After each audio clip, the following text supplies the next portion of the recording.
Почитувани, наместо кратење на платите на работниците и на администрацијата, даваме конкретен предлог да нема плати за министрите.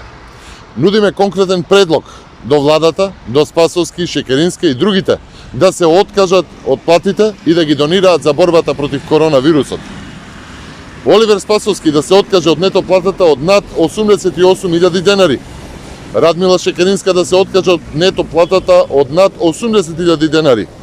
Мила Царовска да се откаже од нето плата над 73.000 денари. Рената Тренерска-Десковска од платата од над 73.000 денари, Никола Димитров од платата од над 72.000 денари, Дамјан Манчевски од над 70.000 денари плата и така натаму.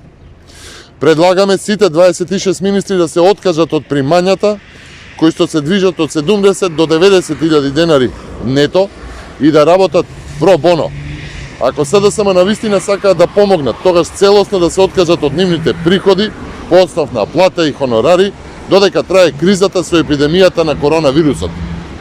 Дополнително, нека се откажат и од привилегиите кои одат со функцијата како службени возила, телефони и репрезентации, кои што ги прават и плаќаат со народни пари.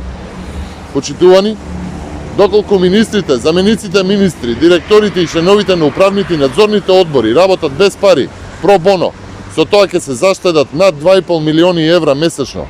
Тоа се над 5 милиони евра за 2 месеци, колку што предлагаат да трае драконската мерка за македонската економија. Ако е вистина, а не лицемерно, ако на вистина го мислат тоа што го кажуваат, тогаш функционерите од СДСМ нека почнат со свој личен пример да го помогнат народот. Министерката Десковска да почне од себе да се откаже од вкупната плата и примања, а потоа да ја следат и Спасовски, Шекеринска и другите функционери во владата. Ви благодарам.